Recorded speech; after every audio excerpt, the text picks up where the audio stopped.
तर फ्रेंड आजच्या व्हिडिओमध्ये आपण बघणार आहे, की आज मार्केटमध्ये अचानक आपल्याला तेजी बघायला भेटली. ऑलमोस्ट क्लोजिंगच्या टायमिंगला एकदम मोठे-मोठे ग्रीन कॅन्डल बघायला भेटले. Short covering type of scenario झाला होता.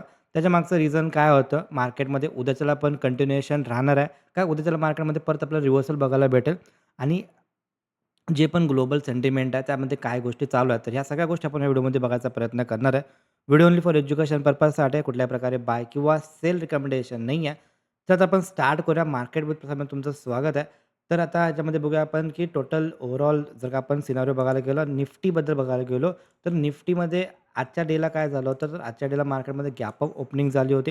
त्यानंतरनं मार्केटनं तो जो गॅप आहे, एक टाईमला मार्केटनं गॅप फिल केला आणि त्यानंतरनं ऑलमोस्ट मार्केट रिव्हर्सल जात होतं आणि त्यानंतर अचानक काहीतरी न्यूज आली आणि एकदम शार्प कॅन्डल्स ओके, एकदम शार्प शॉर्ट कव्हरिंग आपल्याला बघायला भेटली. आता ह्या पुऱ्याच्या पुऱ्या कॅन्डलमध्ये व्हॉल्यूम पण बघायला भेटलं होतं. तर इंटरेस्टिंग होतं की काय एक्झॅक्ट झालं असणार आहे, ग्लोबल सेंटिमेंट काय होते, तर त्या पण गोष्टी आपण ह्या व्हिडिओमध्ये बघणार आहे. पहिल्यांदा तर आपण चेकआउट करूया लेव्हल्स आपले, की कशाप्रकारे आपण काम करू शकतो. तर कालच्या दिवशी जे आपण डिस्कस केलं होतं व्हिडिओमध्ये, तर त्याप्रकारे सेम टू सेम मार्केटनं इथं आला होता. आपलं जे लेव्हल होतं सेलिंग झोन जे होतं तिथून मार्केट बरोबर डाउन साइडला रिएक्ट केला. बट आपण काल पण डिस्कस केलं होतं, की जर गॅप अप ओपन होऊन जर का तिथं गेला असेल, तर त्याला जास्त अर्थ राहत नाही. कारण की गॅप अप ज्यावेळी पण होईल, मोठे गॅप अप ज्यावेळी पण होतील ना, त्यानंतर मार्केटमध्ये थोडंसं डल मोमेंटम राहते स्टार्टिंगला. ओके. त्यानंतर ना एखाद दिवस फिरायचे चान्सेस असतात. आता इथं गॅप अप झाला, गॅप फिल केला आणि मार्केटमध्ये एक रिव्हर्सल आपल्याला बघायला भेटला होता. तर इमॅजिन जर का आपण इथं केलं, तर एकदम मोठे-मोठे कॅन्डल्स तुम्हाला बघायला भेटतील. मग ते निफ्टी असो, बँक निफ्टी असो, सेन्सेक्स असो. ओव्हरऑल मार्केटमध्ये एक शार्प अग्रेसिव्ह आपल्याला ह्याच्यामध्ये बायिंग बघायला भेटली. आता हे शॉर्ट कव्हरिंग असेल किंवा ह्याच्यामध्ये लाँग पोझिशन बिल्डअप झाले असेल. व्हॉल्यूम पण जर का तुम्ही बघायला गेल, तर व्हॉल्यूम पण एकदम खतरनाक ह्याच्यामध्ये बिल्डअप झाला आहे. ओके. तर ओव्हरऑल ग्लोबल सेंटिमेंटमध्ये काहीतरी न्यूज आली आणि त्यानंतर ह्या न्यूजचा इम्पॅक्ट असा झाला, की मार्केटमध्ये आपल्याला तेजी बघायला भेटली. तर ओव्हरऑल थोडंसं आपण ट्रेंड चेक करूया. डेली टाईम फ्रेमवरती कशाप्रकारे मार्केट दिसतंय, काय इम्पॅक्ट पडू शकतं आणि न्यूज कशाप्रकारे आहे. तर सगळ्या गोष्टी आपण ह्या व्हिडिओमध्ये बघूया. आता इथं जर का आपण बघायला गेलो, तर सिंपल दिसतंय आपलं स्ट्रक्चर थोडंसं ओव्हरऑल जो लाँग टर्म ट्रेंड आहे, okay, major long term trend जो आहे, तर इथून मार्केट डाउन साइडला आला होता वॉरमुळं. त्यानंतर एक अपसाइड पुलबॅक आला. अगेन मार्केटमध्ये फॉलिंग आली होती. आता जसं की याच्यामध्ये आपल्याला पण माहिती आहे, की इराण आणि यूएसचं वॉर चालू आहे आणि त्या वॉरमध्ये केस फायर झाली होती. सीज फायर जे काय असेल ते. त्यामध्ये त्यानंतर मार्केट गॅप अप झाला, अगेन वरती गेला. सीज फायर होऊन सुद्धा अजून पण त्याच्यामध्ये भांडणं चालू आहेत. ओके. तर यूएस त्याच्यावरती हमला करतंय, इराण यूएसचे जे बेस आहे त्याच्यावरती हमला करतंय. तर हमला कमी झाला नाही, हमला उलट वाढला होता म्हणजे चालू होता आणि सोबत तरी पण मार्केट आपलं जर का बघायला गेलं, तर मार्केट आपल्याला पॉझिटिव्ह रिएक्ट करायला बघायला भेटते. म्हणजे काय, की वॉर असताना पहिल्यांदा कसं आहे, की जे पण फर्स्ट इम्पॅक्ट असतो तो मार्केटसाठी डेंजर आणि घातक असतो. ज्या टायमिंगला वॉर स्टार्ट झाला त्यानंतरनं मार्केट आपलं व्हर्टिकल पडायला चालू झालं. त्यानंतरनं जसं ते वॉरचे अपडेट यायला लागले, जसं त्या गोष्टी म्हणजे जसं त्या गोष्टी वाढायला लागल्या, त्यानंतर मार्केट उलटा वरती अपसाइडला जायला लागलं. ओके. आणि नंतर एक वेळेस मोठा गॅप अप पण झाला. गॅप अप सस्टेन होऊन पण परत मार्केट वरती गेलं.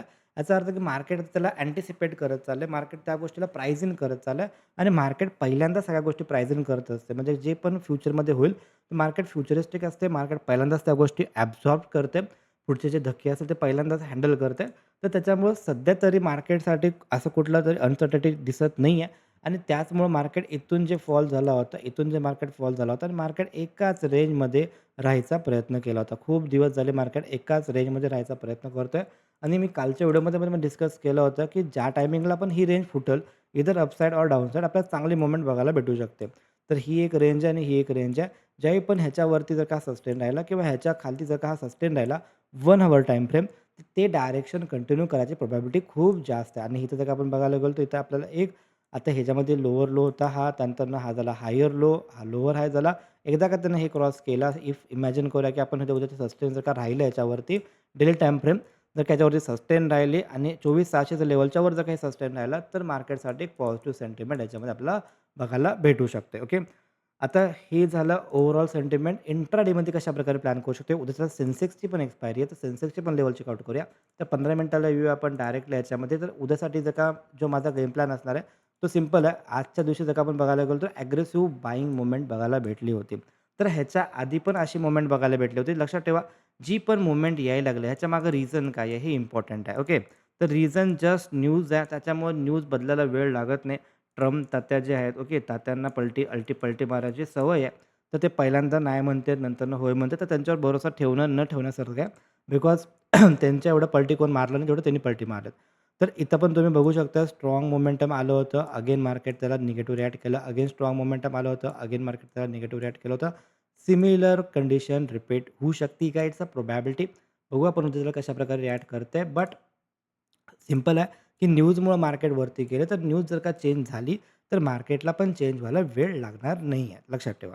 आता उद्याच्याला जर का मला प्लॅन करायचं असेल, माझ्यासाठी कोणते इम्पोर्टंट लेव्हल आहे, तर सध्या हे पण सध्या काय चांगल्या एरियामध्ये नाहीच आहे. हा पण एरिया थोडासा डेंजरच आहे ॲक्चुअली. तर इमॅजिन करूया, की इफ गॅप अप झाला, फ्लॅट ओपन झाला, कसा पण रिएक्ट केला. सपोज फ्लॅट ओपन झाला किंवा गॅप अप थोडासा ओपन झाला, तर हे फर्स्ट एरिया आहे, जिथे की मी थोडासा पुलबॅकसाठी किंवा रिव्हर्सलसाठी प्लॅन करू शकतो, जो की 24,420 पासून 24,466 एरिया. इथं मला जर का निगेटिव्ह प्राईस ॲक्शन बघायला भेटला, तर माझ्यासाठी ह्याच्यामध्ये पुल बॅक, ओके. तर पुल बॅक म्हणजे काय असतं माहिती नसेल, तर पुल बॅक सोपं आहे. तर पुल बॅकसाठी मी प्लॅनिंग करणार जास्त मोठं ह्याच्यामध्ये माझं विचार नसणार आहे, ओके. आणि सेकंड एरिया हा आहे, जसं काय इथं जर का मार्केट आला, निगेटिव्ह प्राईस ॲक्शन दिसलं, तर माझ्यासाठी ह्याच्यामध्ये एक चांगल्या प्रकारे ट्रेड प्लॅन बनू शकतो. ज्यावेळी पण ह्या लेव्हलला येईल त्यावेळी. त्याच्या आधी इथं एकदा फेस करेल, इथं मी थोडासा पुल बॅकसाठी प्लॅन करू शकतो. सेकंड थिंग, जर का फ्लॅट ओपन झाला किंवा गॅप डाउन ओपन झाला, आता प्रिव्हियस हे जे रेझिस्टन्स आहेत, ते आता इथं सपोर्टचं काम करायला पाहिजेत.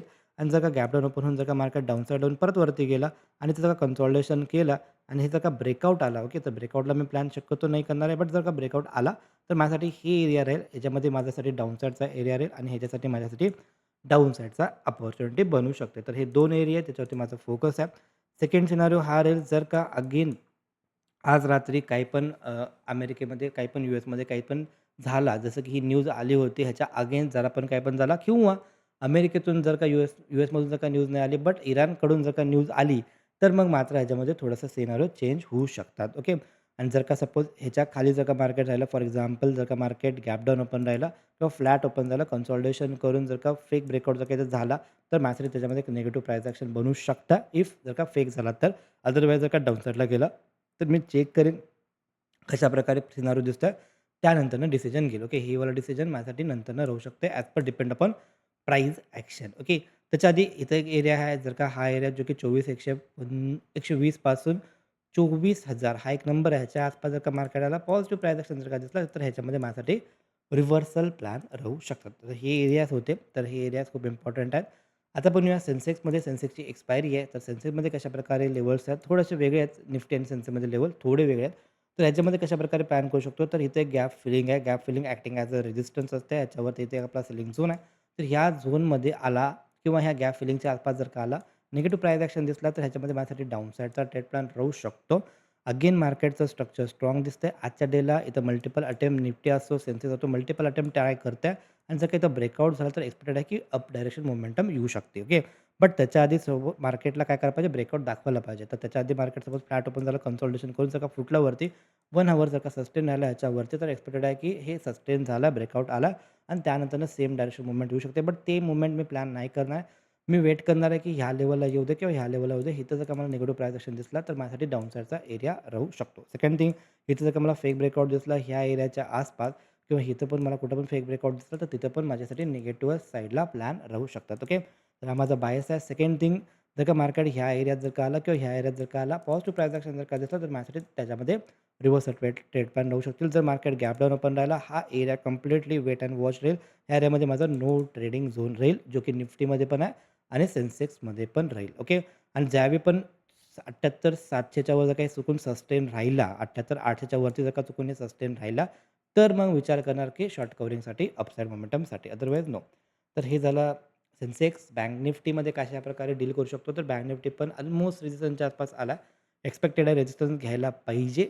बट बघू कशाप्रकारे रिॲक्ट करते. 2 एरियाज आहेत, जे की हे फर्स्ट एरिया आहे. इथं जर का निगेटिव्ह प्राईस ॲक्शन दिसला किंवा इथं जर का निगेटिव्ह प्राईस ॲक्शन दिसलं, तर हे दोन्ही एरियामध्ये माझ्यासाठी निगेटिव्ह साईडचा मी विचार करू शकतो. ओके. सध्या तरी बायिंग नाही करू शकत, बिकॉज बाय ऑलरेडी मोमेंटम आला.